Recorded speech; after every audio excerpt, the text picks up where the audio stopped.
Math and science have always been at the heart of human progress, a means to understand the world around us.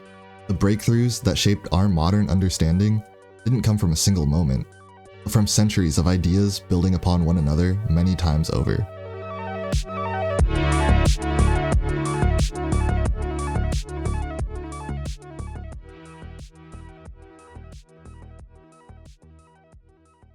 We often tell the story of science as a sudden awakening, a moment in history when Europe opened its eyes and saw the world for what it truly was, a time we now call the scientific revolution. A revolution that gave rise to Newton's laws, Galileo's telescope, Kepler's orbits. It was a sudden surge of reason, invention, and discovery, math and science reborn.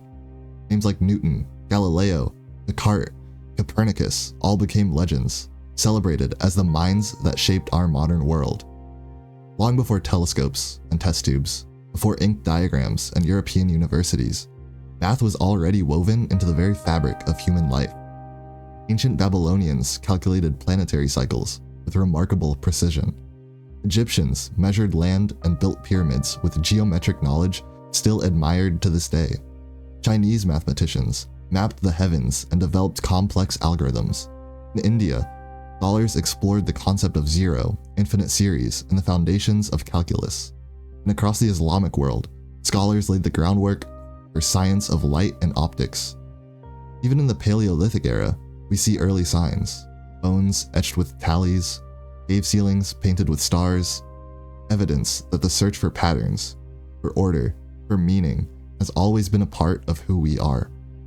So would it be so crazy to believe that these so-called discoveries weren't unique to the scientific revolution?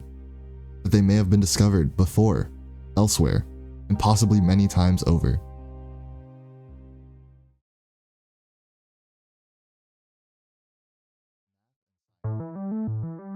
In the 14th century, on the Malabar coast of southwest India, there existed a school of mathematicians, Kerala school, led by scholars like Madhava of Singamagrama. Long before Newton or Leibniz, these scholars were exploring concepts that would one day become the foundations of calculus. Like the Greeks before them, they studied geometry, worked with pi, developed trigonometric ideas like sine and cosine. But what made the Kerala school different was how far they pushed their math. Madhava and his successors developed infinite series to calculate sine, cosine, arctangent, and even pi with astonishing accuracy. They built from the ground up what we now call Taylor series expansions, 3 centuries before they appeared in European mathematics. They didn't stop at formulas either. They worked on error bounds, convergence, and ideas that closely resembled modern limits. The Kerala school wasn't an isolated moment in history. It was a culmination of centuries of mathematical thought in India. Figures like Aryabhata, who explored trigonometry and the Earth's motion, and Brahmagupta, who formalized rules for zero and negative numbers, laid the foundation for later breakthroughs. Bhaskara I expanded on trigonometric ideas, while Bhaskara II pushed the boundaries of algebra and early calculus. By the 14th century, Madhava of Sangamagrama and the Kerala school built upon these ideas, refining them into coherent systems of mathematical reasoning. It was a mathematical lineage, a community of scholars passing knowledge from one generation to the next, refining their ideas through careful reasoning and observation. Their work remained largely unknown outside of India. No printing press, no widespread translation. Their handwritten, palm leaf manuscripts were the ideas that anticipated the invention of calculus long before Europe ever gave it a name.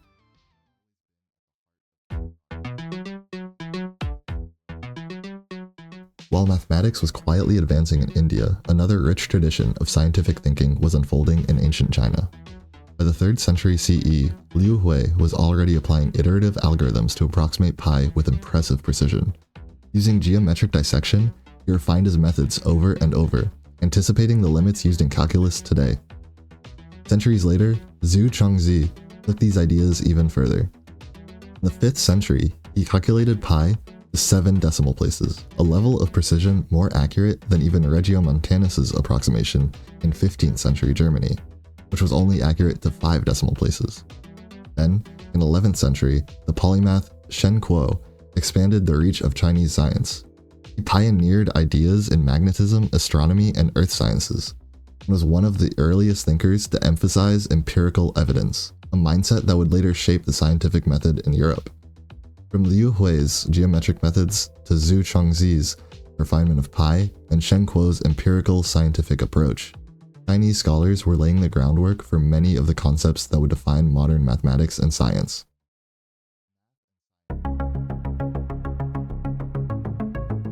After China's remarkable achievements, the quest for knowledge didn't end at the borders of the East. It spread across the Silk Road, reaching the Islamic world, where scholars began preserving, translating, and expanding upon the ideas of ancient civilizations, from China, India, and Greece. This intellectual crossroad was the Islamic Golden Age, a time of flourishing innovation from the 8th to 14th centuries, where the ideas of the East and West converged. In this Golden Age, scholars like Ibn al-Haytham were not just preserving knowledge, they were revolutionizing it. Ibn al-Haytham's Book of Optics laid the groundwork for the science of light and vision, as his work became foundational for the scientific method. By emphasizing empirical testing and experimentation, he shifted the focus from theory to evidence, a crucial turning point in the development of modern science.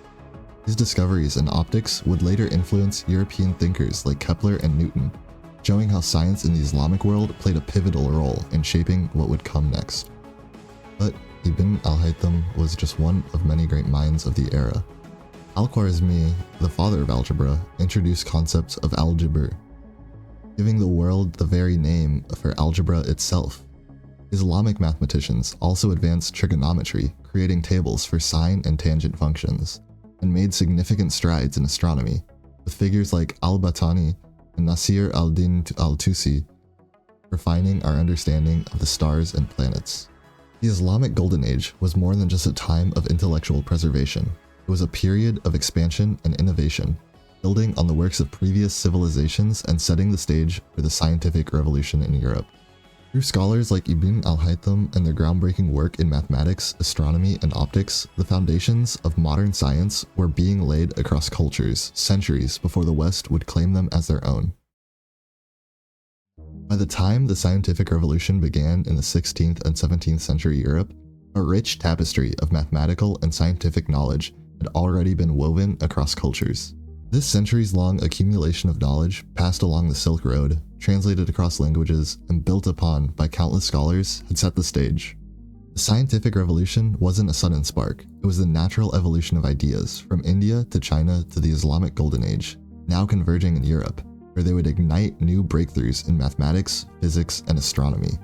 What followed were the laws of Newton, the heliocentric model of Copernicus, and the experiments of Galileo, not isolated events, but the culmination of a global intellectual journey.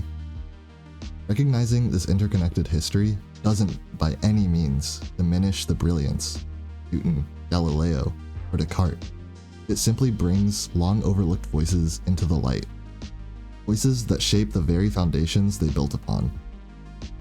History often forgotten, but never lost, woven through the achievements of countless minds, each contributing to the legacy we continue to build upon. This is a history of ideas, a history that reaches far beyond borders, and speaks to the true, uncredited contributions that have shaped our understanding of the world.